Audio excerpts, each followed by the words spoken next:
Excellencies, Afghanistan today is at a historic crossroad. After 40 years of conflict and instability, there is a distinct possibility of finally ending the war and establishing sustainable peace. The situation has evolved to this point in rather an unexpected way. The foreign forces had to withdraw one day. We wish this had proceeded in a more certain and predictable manner. The meltdown of Afghan security forces and collapse of the Afghan government was as sudden as it was unanticipated. Yet, the transition occurred without any bloodshed, which certainly for my country is a matter of great relief. The prospect of a civil war, a protracted civil war with a lot of bloodshed was our greatest worry. Unfortunately, for the time being, it has been averted. The much dreaded mass exodus of refugees, fortunately so far, has not materialized. The impending human crisis and a possible economic meltdown pose two of the most urgent and formidable challenges.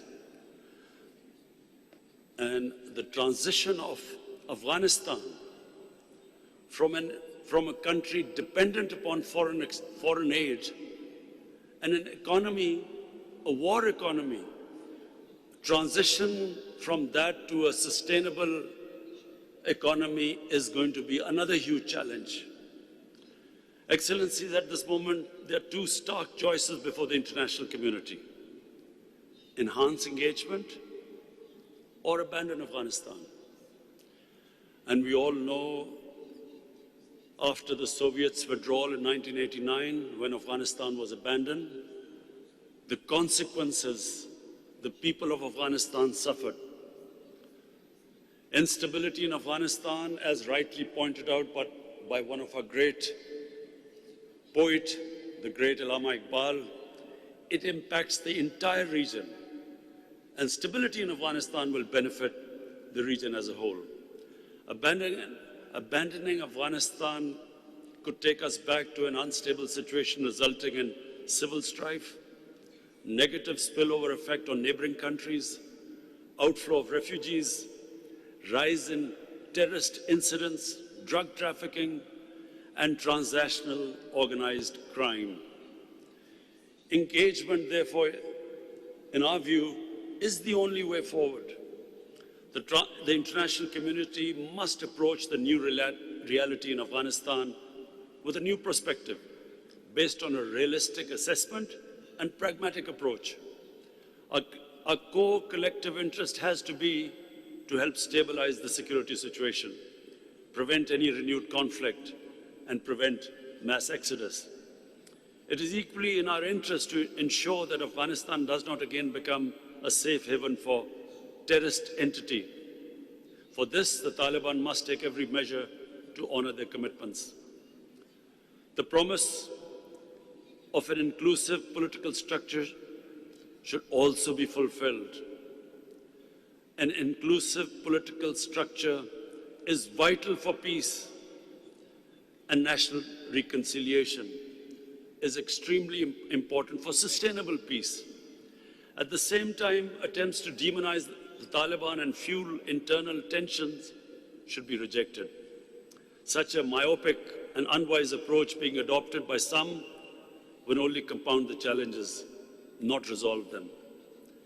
Excellencies, the international community must reach out to reaffirm their support and solidarity with the Afghan people at this critical juncture. Sustained international humanitarian assistance and economic support will save lives and underpin stability. Allowing Afghanistan's frozen assets to be used for the welfare of the Afghan people will also be a step in the right direction. It would be prudent to handle these matters impacting the human condition in Afghanistan without politicization. Excellencies, being a immediate neighbor, Pakistan's consistent policy has been of supporting Afghanistan on its path of peace, progress and prosperity. We steadfastly supported the Afghan peace process and always maintained that there was never a military solution. At the same time, we underlined the imperative of an Afghan-led and Afghan-owned political solution. Under the new situation, we have remained constructively engaged.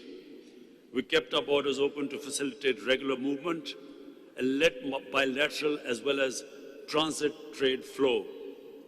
We have dispatched several plane loads of food and medicines to help address the humanitarian needs of Afghans. Pakistan remains fully committed to a stable, sovereign and prosperous Afghanistan at peace with itself and its neighbors. Excellencies, the SCO and the CSTO naturally have a vested interest in secure borders, a region free from terrorist threat, and an enhanced economic integration and connectivity. So today, let's all work in tandem to assist Afghanistan on its way to peace, stability, and prosperity, and pray. Let us all pray that the people of Afghanistan will finally, after 40 years of strife, see peace and stability. Thank you.